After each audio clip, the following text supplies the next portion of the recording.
Donc, hop, démontage cylindre. Donc, on desserre en croix, c'est-à-dire que on desserre, par exemple, celui-là, puis celui-là, puis celui-là, puis celui-là, et on recommence. En deux fois, ça suffit, ou en une fois, on peut tout faire si on veut, vraiment. Mais vu qu'on on monte en croix, le mieux c'est de desserrer en croix.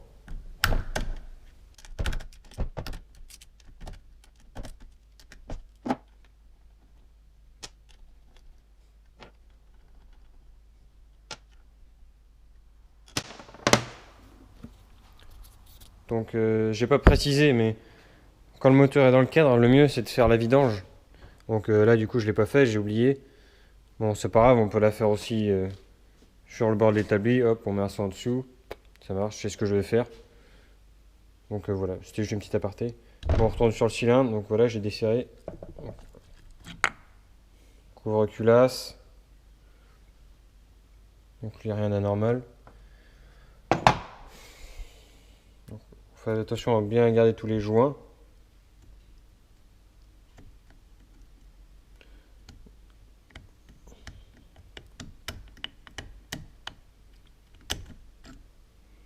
La culasse. Donc, qui est comme neuve.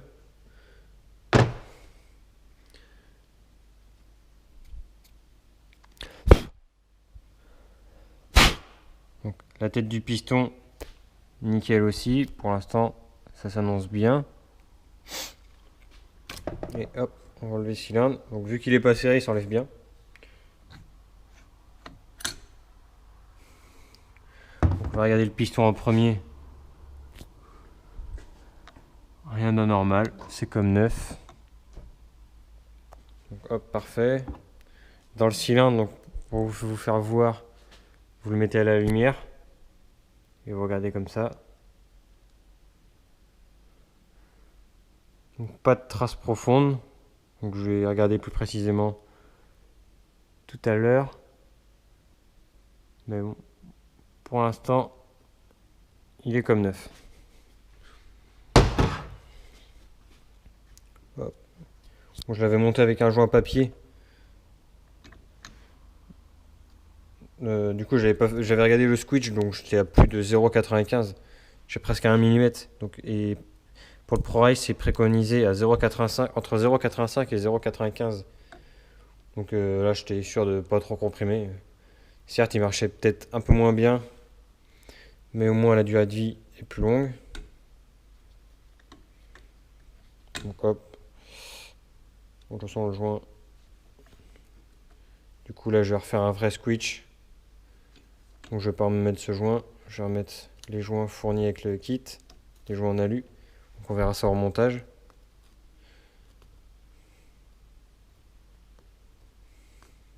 Hop, hop.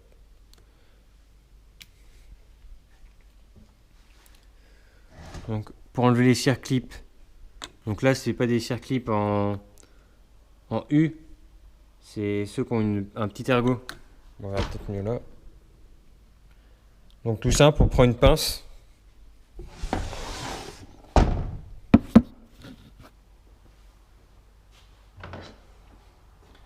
Donc si vous n'avez pas à démonter votre bas moteur, vous mettez un chiffon dans le tour de la bielle pour pas que le circlip tombe à l'intérieur. En fait, je l'ai sorti avec le chasse-goupille. L'axe piston.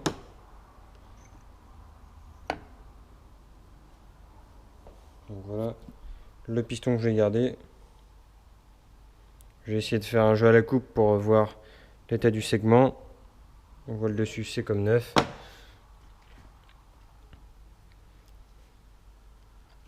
La cage à aiguille qui est en bon état. Bon, je sais pas si je la remplacerai au final. Est-ce qu'elle est en bon état? On va regarder l'état du vilebrequin. Donc pour le regarder, on met en point mort haut. On joue de haut en bas. Absolument aucun jeu. Donc quand il sera démonté, je regarderai aussi le jeu latéral, comme ceci.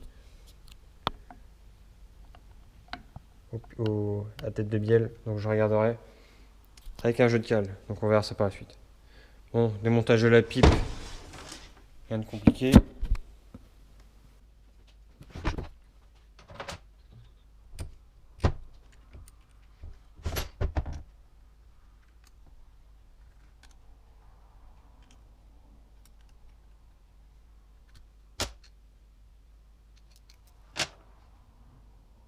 Je remarque, c'est le problème avec la bague qui va pipe. On voit le carré, les rondes, la pipe. Alors, on va le carré ici. Là, ça m'a mis dans un coin, ah ouais. Là, c'est bon, on va voir ça. Hop, hop, hop, on va taper. On va taper comme ça. Bon, ce qui est pour ça, c'est bon. Donc là, je suis en train de me créer un arrache pour l'allumage. Donc, on va commencer à démonter l'allumage.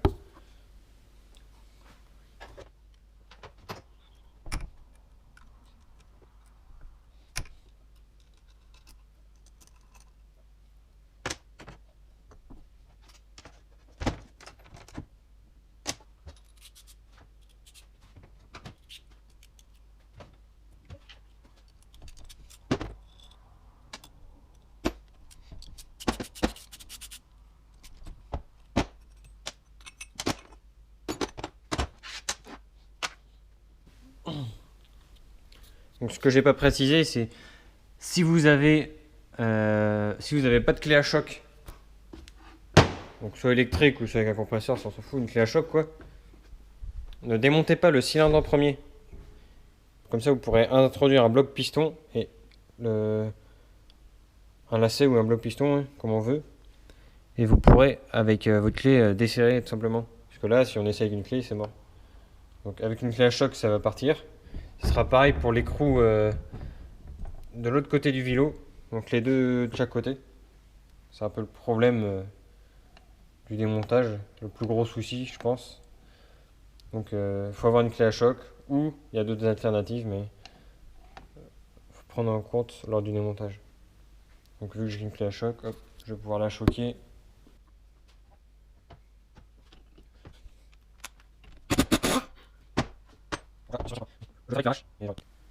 Donc voilà, mon allumage est monté.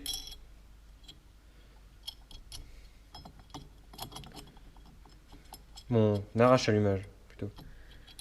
Donc fait maison. Donc ce que je vous conseille pas, c'est de mettre de la plus petite vis et de visser dans les pas de vis du rotor parce que ça va forcer, donc ça peut les abîmer. Donc le mieux, c'est de visser des vis avant et de rapporter des écrous comme j'ai fait. Comme ça, on force sur le pas de vis de la vis et non sur le pas de vis du rotor. Donc vaut mieux foirer une vis que des pas de vis du rotor.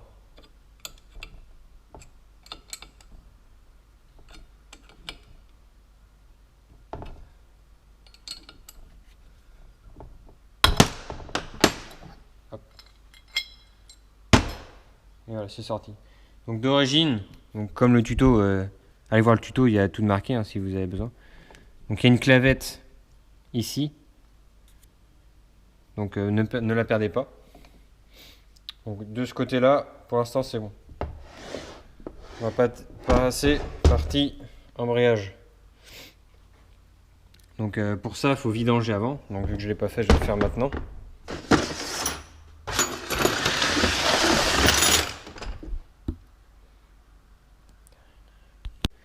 Donc voilà, je vous ai épargné la vidange.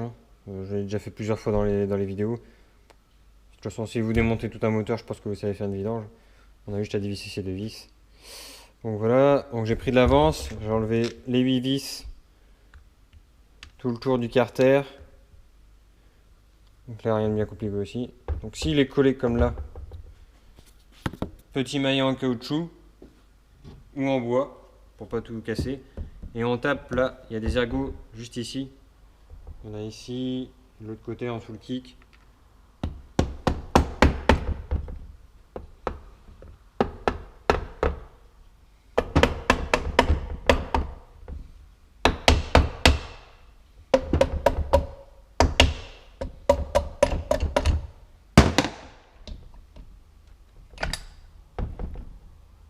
Hop. Fais attention. Ah merde.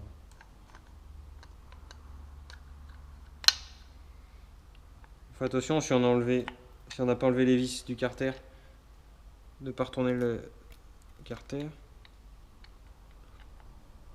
Donc le joint de chausson poubelle, il sera changé. Donc on arrive sur ça. Donc là on voit que mon huile elle est pas bonne. Hein. J'avais eu un problème, un mélange.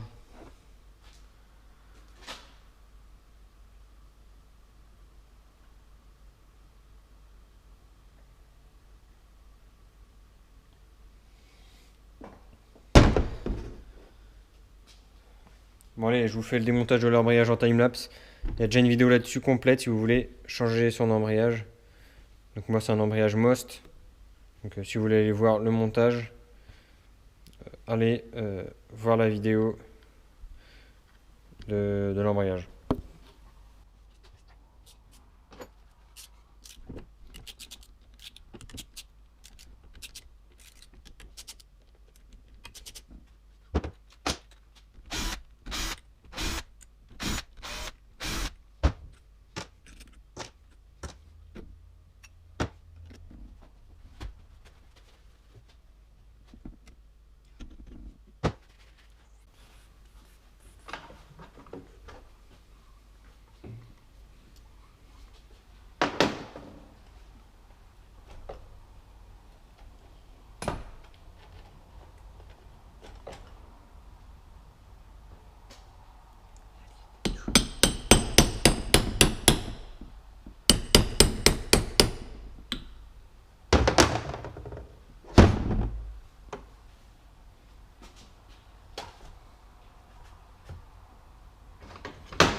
Donc voilà, donc les 10 d'embrayage sont démontés. Donc là, petite astuce. Pour ça, il existe soit la clé Easy Boost pour plus que ça tourne quoi, soit clé à choc, ou soit une clé Easy Boost qui se met en fait dedans puis ça bloque l'ensemble. Bon, perso, je le fais à la choc parce que j'ai une clé à choc. N'essayez pas avec un tournevis tout ça, bon, ça marche pas, vous allez péter des ailettes.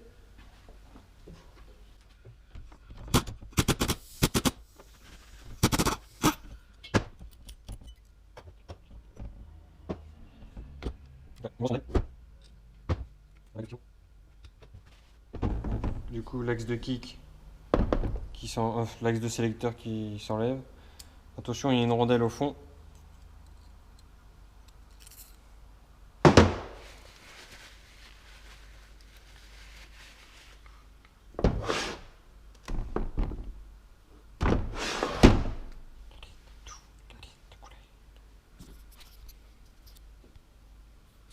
Voilà, on en est là. Donc là, il faut enlever ce petit circlip. Donc le mieux, c'est une pince à circlip. Bon, j'en ai pas. J'ai galéré avec un petit tournevis. Avec deux sélecteurs, si vous fait chier. Hop, on tire dessus, on l'enlève. Ouh, la surprise!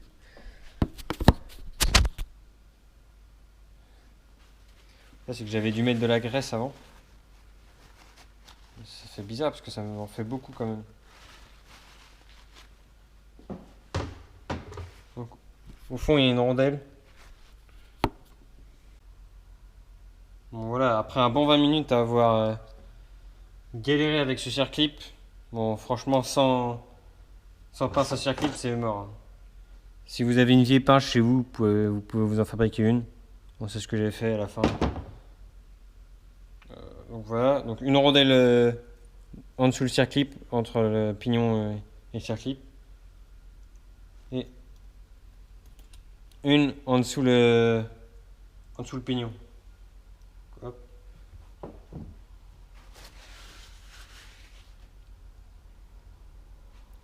Donc l'étoile de barillet. Donc hop, on l'enlève. Et pareil pour le pignon de vélo. Donc lui, c'est pas compliqué.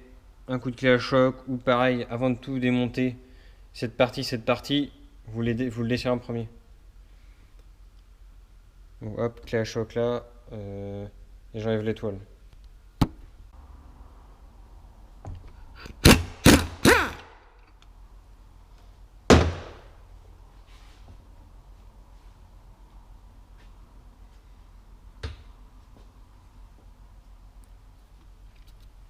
Donc pour arracher ce pignon maintenant,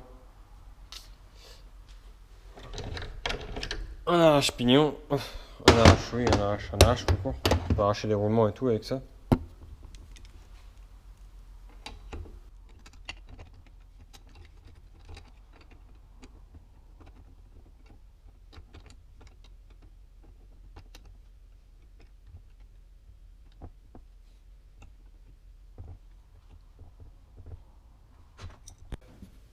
De ce côté-là, hop, j'ai enlevé l'étoile. Donc là, non plus, j'ai pas pris en vidéo, ça sert pas à grand chose. Donc de ce côté-là, c'est bon. De ce côté-là, c'est bon. En haut, c'est bon.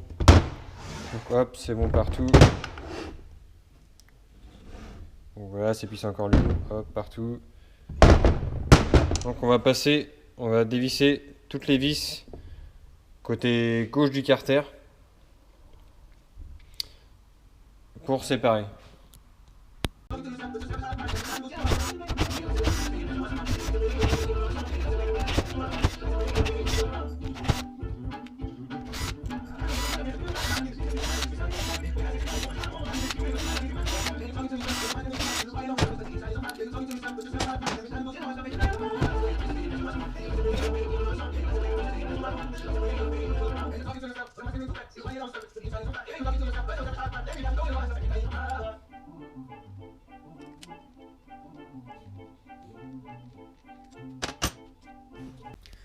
Donc voilà, mon arrache en place. Il y a deux trous spécifiques pour passer des vis de 8. Hop. Donc là, c'est un arrache maison, rien de plus simple à faire. Deux vis, une plaque, un écrou soudé par en dessous. Et voilà. Et du coup, quand je vais visser cette vis, ça va tirer les carters par ces vis et appuyer sur le vilebrequin. Donc séparer les carters sans abîmer aucun plan de joint et sans tirer sur le vilo. Donc voilà.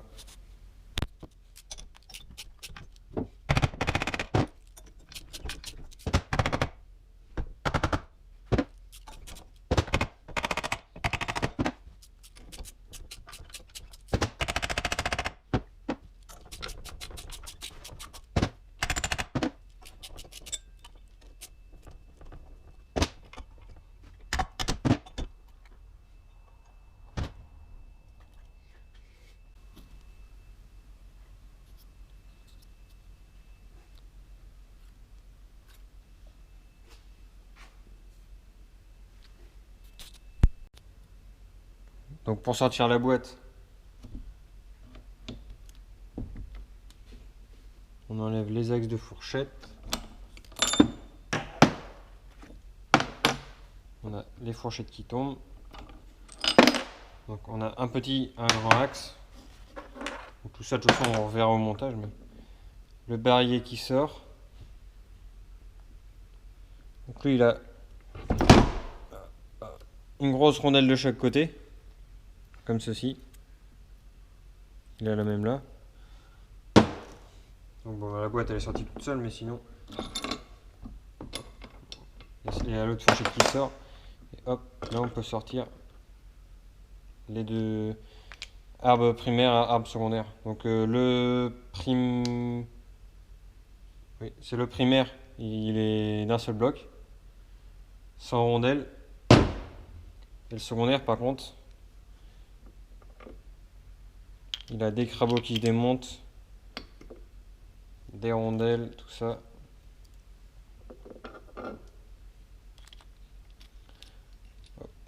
Bon, voilà, donc il y a une rondelle derrière, donc il faut faire attention. Des cages à aiguilles aussi.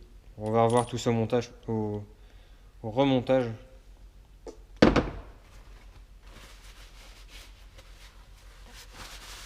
Et pour sortir, on a vu le broquin ici, et ben c'est exactement. Donc pour enlever les joints spi, un tournevis plat. on passe à l'intérieur du roulement et hop, on fait effet de levier et appuie sur le spissor. Pour enlever le roulement, le mieux c'est de chauffer la portée de roulement, donc soit par là soit par là, et avec une douille, donc soit il sort tout seul ou soit avec une douille.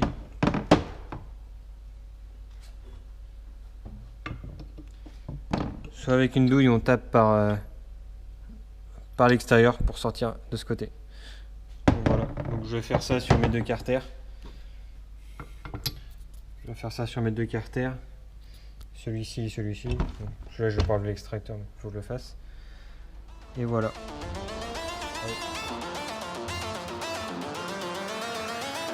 Or is it what do you see as you twist it out?